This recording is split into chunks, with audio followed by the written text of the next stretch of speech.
मातृशक्ति को नमन। Channel 24+ news के खास विशेष मनमोहक, मन को लुभाने वाला, हमें अच्छी शिक्षा देने वाला, व्यक्तित्व विकास करने के टिप्स देने वाला, स्वास्थ्य के टिप्स देने वाला, लाइफ स्टाइल्स के सिद्धांत देने वाला, धर्म दर्शन के बारे में बताने वाला पुनरुत्थान कार्यक्रम में आप सभी का हार्दिक स्वागत है, अभिनंदन है, सत्कार है। पुनरुत्थान का अर्थ होता है पुनर्जागरण, अवनति से उन्नति की ओर जाना, अपना विकास करना, आगे बढ़ना और अपने व्यक्तित्व को अच्छा बनाना। और पुनरुत्थान कार्यक्रम में प्रतिदिन हम नए नए विषयों के साथ में प्रवेश करते हैं। तो उसी क्रम के अंदर आज का विषय न्याय से जुड़ा विषय है, न्यायपूर्ण बनो। भाई और बहनों, दर्शकगण, श्रोतागण, न्याय का अर्थ हिंदी में होता है जस्टिस। किसी के साथ अन्याय न करना न्याय कहलाता है। जो सामाजिक नियम हैं, जो सोसाइटी के एथिक्स हैं, उनका पालन करना न्याय कहलाता है।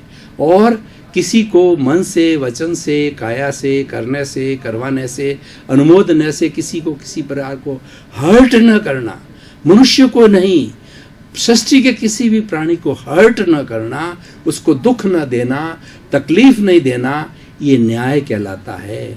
और डिसिप्लिन के अंदर रहना न्याय कहलाता है। जो चीज़ें व्यक्ति को स्वयं को बुरी लगती है वह दूसरे के साथ में वैसा व्यवहार न करना, ये न्याय कहलाता है।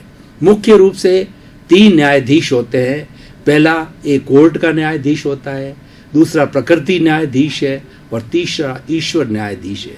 वैसे तो न्यायाधीश बहुत हो सकते हैं, लेकिन मुख्य 3 न्यायाधीशों के बारे में चर्चा करना चाहूँगा कि कोर्ट का जो न्यायाधीश होता है वह दोनों पक्ष की एविडेंसेस के आधार पर, डॉक्यूमेंट्स के आधार पर और गवाहों के आधार पर सबको मद्देनजर रखता हुआ वो न्यायपूर्ण जो है अपना निर्णय देता है। इसके अंदर भूल भी हो सकती है, चूक भी हो सकती है, क्योंकि गवाही, डॉक्यूमेंट्स मैनिपुलेट भी किए जा सकते हैं। लेकिन जो दूसरा न्याय है वो प्रकृति का न्याय। प्रकृति का न्याय बिल्कुल परफेक्ट होता है, इसके अंदर कोई भूल नहीं होती है। प्रकृति कहती है कि मेरे नियमों का पालन करो, मेरे साथ में बच्चे की तरह व्यवहार करो और जो जो मैंने नियम बनाए उनका पूरा पालन करो, तो तुम्हें कोई तरह की तकलीफ नहीं आएगी। तुम्हारे संरक्षण की पूरी जिम्मेवारी मेरी है, तुम कभी बीमार नहीं पड़ोगे और तुम खूब विकास करते रहोगे।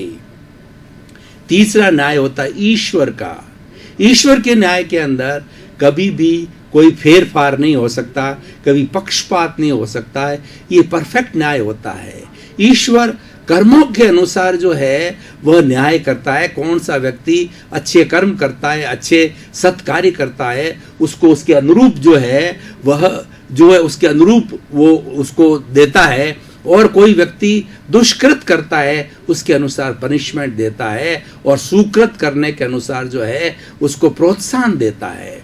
तो ईश्वर का न्याय हमेशा जो है न्याय ही रहता है। इसलिए भाई और बहनों, दर्शकगण, श्रोतागण, आज का जो एपिसोड है कि न्यायपूर्ण बनो, हमारे सामने 2 रास्ते हैं। एक तो क्या हम न्याय के रास्ते पर चलें और दूसरा रास्ता है हम अन्याय के रास्ते पर चलें। न्याय पर चलने वाला व्यक्ति एक अच्छा व्यक्ति कहलाता है। वो वंदनीय होता है, स्तुत्य होता है, अनुकरणीय होता है, पूजनीय होता है। वो अपने स्वयं का विकास करता है और साथ साथ में समाज का भी विकास करता है और समाज की बहुत बड़ी सेवा करता है। और जो व्यक्ति अन्यायपूर्ण स्थिति के अंदर चलता है वह व्यक्ति निंदनीय होता है। वह व्यक्ति स्वयं अपने आप में परेशानी पैदा करता है, लोगों के लिए परेशानी पैदा करता है, दहशत फैलाता है, हिंसा करता है और वह कभी भी व्यक्ति किसी का प्रिय नहीं हो सकता। वह न तो अपने माँ बाप का प्रिय हो सकता है, न समाज का प्रिय हो सकता है, न किसी देश का प्रिय हो सकता है, न किसी विश्व का प्रिय व्यक्ति हो सकता है। तो प्रश्न ये है कि ये हमारे साथ के अंदर हमें हे और उपादेय की थ्योरी पर चलना चाहिए। हमारी भारतीय संस्कृति के अंदर 3 शब्द आते हैं, गे, हे और उपादेय। गे का अर्थ होता है इस सृष्टि में जितने तरह के ज्ञान हैं, अच्छा ज्ञान है या बुरा ज्ञान है, उन सब की जानकारी करना गे कहलाता है। और हे का मतलब होता है उसमें से अब देखो कि यह कार्य अच्छा नहीं है, ये दुष्कृत है, ये लोगों को परेशान करने वाला है, लोगों को दुख देने वाला है, उस कार्य को हे करो, उसको छोड़ो। और एक उपादेय होता है, इससे लोगों को सुख मिलेगा, शांति मिलेगी, आनंद मिलेगा, खुद भी प्रसन्न रहेगा, वैसा कार्य करना उपादेय है। तो न्यायपूर्ण बनना उपादेय है। और व्यक्ति न्याय के रास्ते पर चलने वाला कभी भी परेशान नहीं होता है और ना किसी को परेशान करता है, और ईश्वर उसकी मदद करते हैं। कहा जाता है कि God help those who help themselves. जो अपनी खुद की रक्षा करते हैं, ईश्वर उनकी रक्षा करता। खुद की रक्षा करने का अर्थ ये है, जो न्याय पर चलते हैं, ईश्वर उनकी रक्षा करता है। तो जब हमारे सामने अच्छाई और बुराई दो तरह के विकल्प है, तो हम अच्छे रास्ते पर क्यों नहीं चले, हम न्यायपूर्ण रास्ते पर क्यों नहीं चलें। और देखिए, अभ्यास करने से सब कुछ हो जाता है। Practice makes a man perfect, करत करत अभ्यास के जड़मती होत सुजान, रसरी आवर्त जान के और सल पर पड़त निशान। व्यक्ति अभ्यास करता है तो अभ्यास करते करते वो पारंगत हो जाता है। अभ्यास दोनों तरह का हो सकता है, सुकार्य का भी हो सकता है और दुष्कार्य का भी होता है। तो हमें अपने प्रारंभ से ही जो है, बचपन से ही ऐसे संस्कार हमारे अपने आप में स्थापित कर देने चाहिए, माँ बाप को देने चाहिए, ताकि कि बच्चा जो है एक सही लाइन के अंदर, एक सही ट्रैक पर चलने लग जाए। हमारी प्रारंभ से जैसी आदत पड़ जाती है, वैसा हम करने लग जाते हैं। देखिए, 3 तरह की बातें होती है, वृत्ति, प्रवृत्ति और प्रकृति। हम मन वचन काया से कोई भी एक्टिविटी करते हैं, वह वृत्ति कहलाती है। और प्रवृत्ति का मतलब है उस एक्टिविटी को हम बार बार करते हैं। जैसे भोजन करना हम बार बार करते हैं, तो ये प्रवृत्ति कहलाती है। हम सोते हैं बार बार, ये प्रवृत्ति कहलाती है। हम बोलते हैं बार बार, ये प्रवृत्ति कहलाती है। हम लिखते हैं बार बार, ये प्रवृत्ति कहलाती है। और एक तीसरी होती है प्रकृति। वो उसकी नेचर बन जाती है, वह उसकी आदत बन जाती है, वह उसकी प्रकृति बन जाती है। और जो प्रकृति माँ है, कॉस्मॉस है, उसका एक पार्ट है, इसीलिए इसका नाम भी प्रकृति है। प्रकृति का अर्थ होता है कि तुम रोज रोज रोज रोज एक ही कार्य जिस समय करते रहोगे, तो वो धीरे धीरे तुम्हारी आदत का एक अंग बन जाएगा। कोई व्यक्ति प्रातःकाल जल्दी उठने का अभ्यास करता है, तो हमेशा अपने शरीर के अंदर एक बायोलॉजिकल क्लॉक होती है, जो आपको ठीक समय पर उठा देगी, और हमेशा आप उस समय पर उठा करेंगे। और जो लेट उठता है, वो हमेशा लेट उठेगा। अपने आप को कौन से सांचे में ढालना है, हमको अच्छे सांचे के अंदर ढाल देते हैं, तो हमारा शरीर उसके अनुसार प्रवृत्ति करने लग जाता है। मन वचन काया की प्रवृत्तियां उसके अनुसार चलती रहती है। प्रश्न ये है कि हम अपने आप को कौन से मोल्ड में डालते हैं, कौन से सांचे में डालते हैं। तो आज का एपिसोड ये है कि हमको अपने आप को न्यायपूर्ण ढांचे में डालना चाहिए। न्यायपूर्ण का अर्थ है अनुशासन के अंदर रहना। समाज ने कुछ ऐसे नियम बनाए, कुछ ऐसे एथिक्स बनाए हैं, जो कि लोगों को आराम देने वाले हैं या लोगों को कष्ट देने वाले हैं। तो जो लोगों को आराम देने वाले हैं, जिसका पालन करने से सभी व्यक्ति जो है वो आराम से अपना जीवन यापन कर सकते हैं, किसी का हस्तक्षेप नहीं होगा, कोई किसी से कष्ट नहीं प्राप्त करेगा, अपना अपना सभी कार्य करते रहेंगे। तो ऐसे एथिक्स के आधार पर चलना न्यायपूर्ण जीवन कहलाता है। और वो सारा अनुशासन, अगर व्यक्ति अपने जीवन में एक अनुशासन को ढाल लेता है, तो आसानी से बड़ी न्याय की प्रवृत्ति के ऊपर चलने लग जाता है। और देखिए कि न्याय करने का मुख्य कारण ये है, मुख्य जो उसका उद्देश्य क्या है, कि प्राप्त मन वचन काया से जगत के किसी भी प्राणी को किंचित मात्र भी कष्ट ना हो, कष्ट न हो, कष्ट न हो। ईश्वर मुझे ऐसी शक्ति दो, शक्ति दो, जागृति दो। यानी हम भीतर चिंतन करते हैं कि मेरी प्रवृत्ति के द्वारा, मेरी एक्टिविटी के द्वारा, मेरे कार्य के द्वारा किसी भी प्राणी को, चराचर जगत के 84 लाख जीवा योनि के किसी प्राणी को कष्ट न हो, ऐसा चिंतन करना सबसे वो बड़ा न्यायपूर्ण जो स्टेप कहलाता है। अब भाई और बहनों, दर्शकगण, श्रोतागण, पुनरुत्थान कार्यक्रम जो है वो हमेशा निष्कर्ष की बात करता है और वर्तमान के सिनेरियो से जो है उसकी प्रासंगिकता को देखता है, उसकी रिलीवेंस को देखता है, उसकी सोशल एक्टिविटी को देखता है, और उस एपिसोड को आज के समाज में अप्लाई करने का तरीका बताता है। तो हमें ये देखना है कि न्यायपूर्ण बनने से हमारे समाज के अंदर क्या चेंज आएगा, क्या बदलाव आएगा। भाई और बहनों, दर्शकगण, श्रोतागण, हर व्यक्ति अगर डिसिप्लिन्ड हो जाता है, हर व्यक्ति न्याय के रास्ते पर चलना चालू हो जाता है, तो समाज के अंदर आज जो हम ये जितनी तरह की बुराइयां देख रहे हैं, भ्रष्टाचार है, रेप है, हिंसा है, आतंकवाद है, असंवेदनशीलता है और निराशावाद है, डिप्रेशन है और नेगेटिविटी है, ये सब समाप्त हो जाएंगे। ये आने का कारण क्या है? ये मुख्य सारी बुराइयां आने का कारण ये है कि हम डिसिप्लिन लाइफ नहीं जीते हैं और नहीं जीना चाहते हैं, हम प्रकृति के नियमों के विरुद्ध चलते हैं। इसी कारण जो है ये समस्याएं, ये तकलीफ़ें, ये बीमारियां हमें आती है। तो हमें इस एपिसोड के माध्यम से आज हम समस्त मानव जाति को यह एक मैसेज देना चाहते हैं कि जीवन के अंदर डिसिप्लिन रहो। सूर्योदय से लगा के सूर्य अस्त तक या उठने से लगा करके सोने तक जो है हम कोई भी ऐसा कार्य ना करें जिससे कि किसी के साथ हस्तक्षेप हो और किसी के साथ टकराव हो और किसी के प्रति बुरी भावना हो, वैसा कार्य नहीं करना चाहिए। और टू एयर इज ह्यूमन, मानव गलती का पुतला है, मानव गलती करता रहता है और गलती हो जाती है तो तुरंत उसी तरह प्रतिक्रमण करो। सबसे छोटा प्रतिक्रमण सॉरी। हम चल रहे हैं, हमारे से किसी का मान लीजिए कोई टक्कर हो गई या किसी व्यक्ति से हमारा हाथ लग गया या किसी व्यक्ति को हमने डिस्टर्ब कर दिया, किसी व्यक्ति को थोड़ा अपशब्द बोल दिया, तो हम सॉरी कहने से एक प्रतिक्रमण हो जाता है।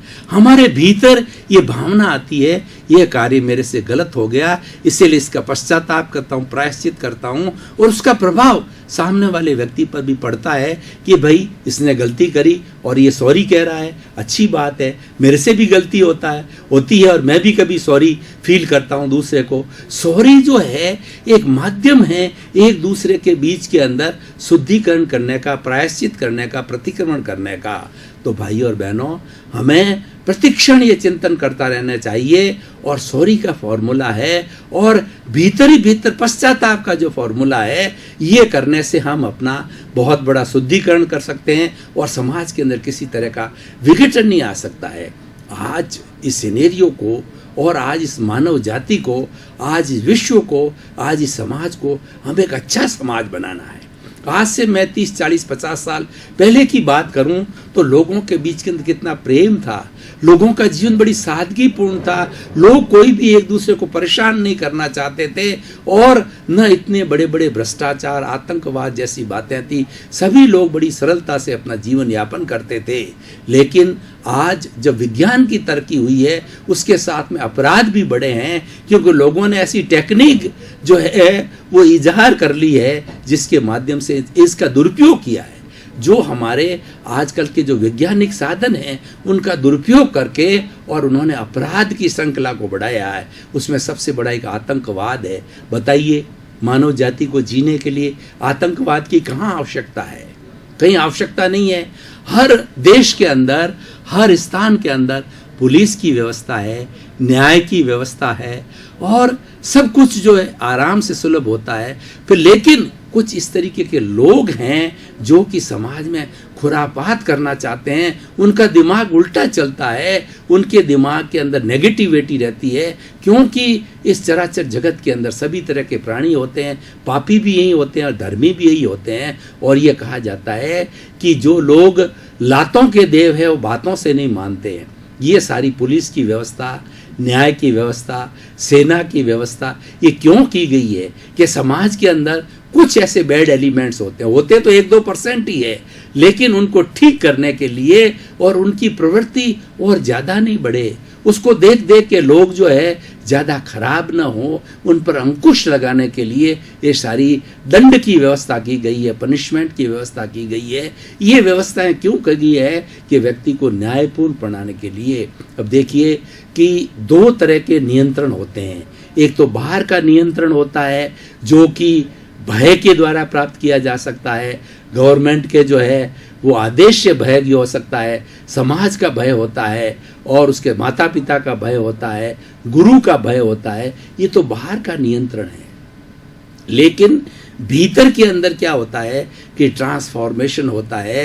भीतर के अंदर व्यक्ति बदलना चालू करता है, स्वयं में महसूस करता है, वो गिल्टी कॉन्शियस फील करता है कि मैंने ये कार्य अच्छा नहीं किया है, ये कार्य निंदनीय है मुझे नहीं करना चाहिए और मैं प्रतिक्रमण करता हूँ कि जिसके साथ में मैंने बुरा कार्य किया है उसके साथ जो है उससे फ़ोन पर बात करके, उससे पत्र व्यवहार करके, उससे निजी तरीके से उसे क्षमा याचना की जाती है और उसके साथ साथ में प्रत्याख्यान किया जाता है कि भविष्य के अंदर मैं जो है इस तरीके की बुराई को है पुनरावृत्ति नहीं करूँगा।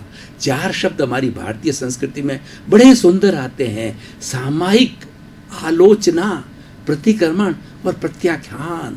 ये चारों न्यायपूर्ण बनने के लिए, एक डिसिप्लिन लाइफ बनने के लिए एक पूरा कैप्सूल है, पूरा एक सिस्टम है। देखिए कि व्यक्ति जो किसी के साथ बुरा व्यवहार करता है वह दोष कहलाता है, कोई बुराई का सेवन करता है वह दोष कहलाता है, और उन बुराइयों का सेवन न हो उसी को हम डिसिप्लिन लाइफ कहते हैं। और बुराइयों का शुद्धिकरण होने के बाद ही हमें मुक्ति मिलती है। तो उसके लिए 4 बड़ी सुंदर बातें हैं।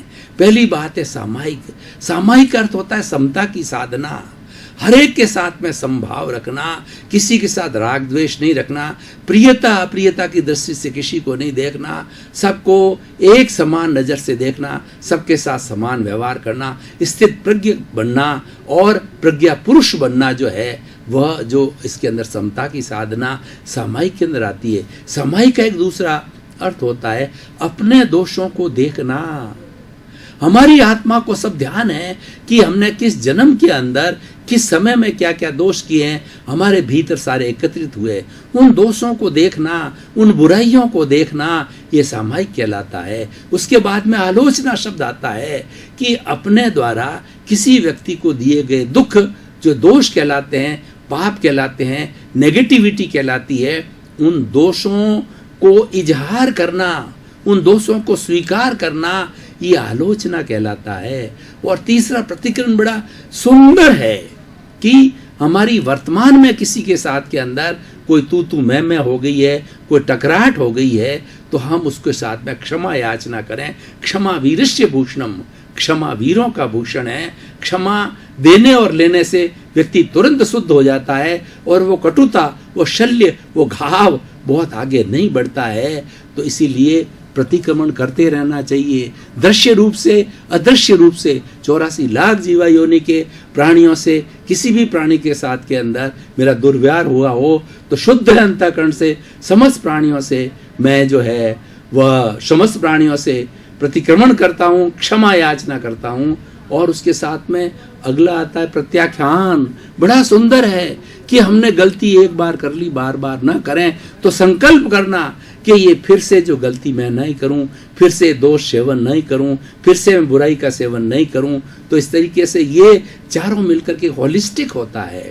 ये न्यायपूर्ण बनने के लिए एक प्रक्रिया है, एक मेथोडोलॉजी है, एक साधन है, एक ये एक्शन है। हम थ्योरी और एक्शन की दोनों बात करते हैं पुनरुत्थान कार्यक्रम के अंदर। पुनरुत्थान कार्यक्रम जब भी दिया जाता है थ्योरी और एक्शन साथ साथ चलता है, थ्योरी एंड प्रैक्टिस साथ साथ चलता है। इसी कारण से पुनरुत्थान कार्यक्रम एक होलिस्टिक कार्यक्रम है कि इसके अंदर जो बुराइयां हैं, जो हमारी कमियां, उनको ट्रेस किया जाता है और कमियों को दूर करने के लिए क्या साधन है, उन साधनों को अपनाया जाता है। और उन साधनों को अपनाना करके, शुद्धिकरण करके, प्यूरिफिकेशन करके जब हम शुद्ध हो जाते हैं और पूर्ण रूप से हमारी शुद्धि हो जाती है, तब मुक्ति की ओर जाते हैं। भाई और बहनों, बहुत ही सुंदर विषय है। ये सुंदर विषय जो है हमें समाज के सामने रखना चाहिए, पूरी मानव जाति के सामने रखना चाहिए कि किसी के साथ में बुरा व्यवहार ना करो। तभी वसुधैव कुटुंबकम की जो हमारी अवधारणा जो बनी हुई है और कई वर्षों से ये पालन की जा रही है, ये हम आज के समय में भी पालन कर सकते हैं। आज विज्ञान ने पूरी इस पृथ्वी को बहुत नज़दीक ले आए हैं। हम एक दूसरे के करीब आ गए हैं। अब सारी वसुंधरा है, सारी पृथ्वी जो है वह एक गांव की तरह हो गई है। और जो गांव के अंदर सारा गांव, देश जो है छोटे छोटे जो है गलियों की तरह हो गए, छोटे छोटे घरों की तरह हो गए। इतनी दूरियां समाप्त हो गई है। तो हमें अपने हृदय की दूरियों को भी समाप्त करना चाहिए। ये हृदय की दूरियां कब समाप्त होगी? जब हम सरल बनेंगे, जब हम न्यायपूर्ण बनेंगे। हम भीतर ये संकल्प करेंगे कि जो बुरा व्यवहार मुझे नहीं चाहिए वह मैं दूसरे के साथ में बुरा व्यवहार नहीं करूंगा। व्यक्ति अगर ये संकल्प लेता है कि मैं हर एक के साथ अच्छा व्यवहार करूंगा, तो एक अच्छा इंसान बन सकता है और अच्छा इंसान बन करके वो बहुत बड़ी तरक्की कर सकता है। और यही आज समाज के अंदर चाहिए। दर्शकगण, श्रोतागण, भाई और बहनों, आपका बहुत बहुत धन्यवाद। पुनरुत्थान कार्यक्रम की आप आत्मा हो, पुनरुत्थान कार्यक्रम में आपकी पूरी दिलचस्पी है, इसीलिए पुनरुत्थान कार्यक्रम टॉक ऑफ द टाउन बना हुआ है। पुनरुत्थान कार्यक्रम का उद्देश्य है जगत कल्याण करना। जय जगत सर्वे भवन्तु सुखिनः, सर्वे भवन्तु निरामया। पूरी प्राणी मात्र का भला हो, सभी सुखी बने। इसी क्रम में आपके प्रति मंगल भावना, शुभ भावना, आपका जीवन आनंदमय हो, मंगलमय हो, प्रेममय हो और खूब आप समाज के अंदर जी करके उपकार करें, परोपकार करें।